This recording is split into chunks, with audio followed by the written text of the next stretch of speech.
അള്ളാഹുവിൻ്റെ ദീനിലേക്ക് ആളുകളെ ക്ഷണിക്കുക. നാളെ അവൻ വന്നില്ല, മറ്റന്നാൾ അവൻ സ്വീകരിച്ചില്ല, നിർത്താൻ പാടില്ല, കൂടെ കൂടണം. ഒരു പ്രാവശ്യം പറഞ്ഞോ, 2 പ്രാവശ്യം പറഞ്ഞോ, 3 പ്രാവശ്യം പറഞ്ഞോ, തുടർന്നു കൊണ്ടേയിരിക്കുക, ആളുകളെ ക്ഷണിച്ചുകൊണ്ടേയിരിക്കുക. നീ അവസാനത്തിലേക്ക് നോക്കേണ്ടതില്ല, അതിൻ്റെ റിസൾട്ടിലേക്ക് നീ നോക്കേണ്ടതില്ല. നിൻ്റെ കയ്യിലുള്ള വഴികൾ നീ ഉപയോഗപ്പെടുത്തുക, അള്ളാഹുവിൻ്റെ ദീനിലേക്ക് ആളുകളെ ക്ഷണിക്കുക. നൂഹ് നബി അലൈഹി സ്വലാത്തു വസ്സലാം 950 വർഷമാണ് ദഅവത്ത് ചെയ്തത്. പകലുകളില്ലാതെ അംബിയ മുർസലീങ്ങൾ ഇതിനു വേണ്ടി ഓടി ഓടി നടന്നു. അംബിയാക്കളുടെ ജോലി എന്ന് വെച്ചാൽ അള്ളാഹുവിലേക്ക് ക്ഷണിക്കുക എന്നുള്ളതാണ്. അതുകൊണ്ട് ആളുകളെ ക്ഷണിച്ചുകൊണ്ടേയിരിക്കുക, ക്ഷണം നടന്നുകൊണ്ടേയിരിക്കണം. റിസൾട്ട് നൽകേണ്ടവൻ അള്ളാഹു സുബ്ഹാനഹു വ തആലയാണ്. റസൂലുള്ളാഹി സ്വല്ലല്ലാഹു അലൈഹി വസല്ലം ഹദീസിൽ പറഞ്ഞില്ലേ, അള്ളാഹിൻ്റെ റസൂൽ ഖിയാമത്ത് നാളിലേക്ക് വരുമ്പോൾ ഒരുപാട് നബിമാരുണ്ട്.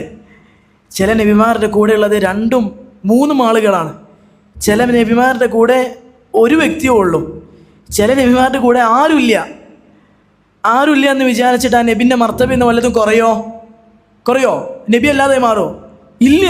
അള്ളാഹ് ഏൽപ്പിച്ച ദൗത്യം അദ്ദേഹം നിർവഹിച്ചിട്ടുണ്ട്.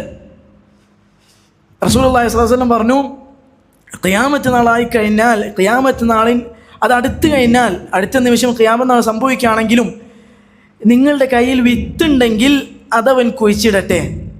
വിത്ത് പലപ്പോഴും നമ്മൾ കുഴിച്ചിടുന്നത് എന്തിനാ? ഒരു മുസ്ലിം ആണെങ്കിൽ അവൻ എന്തൊക്കെയാണ് നിയ്യത്തുണ്ടാവുക? ആ മരം വലുതായിട്ട് ആളുകൾ തണൽ കൊള്ളാനും, എന്തെങ്കിലും പഴങ്ങൾ ഉണ്ടാവുന്നുണ്ടെങ്കിൽ പറവകളും പക്ഷികളൊക്കെ ഭക്ഷിക്കണം, അങ്ങനെ എനിക്ക് കൂലി കിട്ടല്ലോ എന്നല്ലൊരു മുസ്ലിമിന് നിയ്യത്തുണ്ടാവുക. ഖിയാമത്ത് നാളിൻ്റെ അല്പനിമിഷം മുന്നേ ഈ വിത്ത് കുഴിച്ചിട്ട അത് വലുതാവോ? വൃക്ഷമായിട്ട് വളരുമോ? ഇല്ല. 10ഉം 15ഉം വർഷം വേണം ഒരു വിത്ത് വൃക്ഷമായിട്ട്, മരമായിട്ട് വളരാൻ.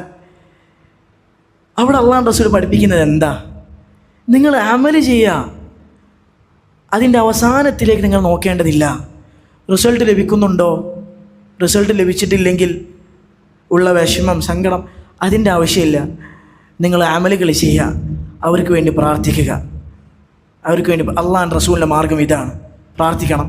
ഇമാം അഹ്മദ് റഹിമഹുല്ലാഹ് അദ്ദേഹം പറഞ്ഞു, ഇന്ന ലനദുഊഹും ഫിന്നഹാർ, നാം ഇവരെ പ്രഭാതത്തിൽ അള്ളാഹുവിലേക്ക് ക്ഷണിക്കും, രാത്രികളിൽ അള്ളാഹു സുബ്ഹാനഹു വ തആലയോട് നാം അവർക്ക് വേണ്ടി പ്രാർത്ഥിക്കും. അള്ളാഹുവെ, ഞാൻ എത്തിച്ചു നൽകിയിട്ടുണ്ട്, അത് സ്വീകരിക്കാനുള്ള ഖൽബ് നീ അവനക്ക് നൽകണമേ.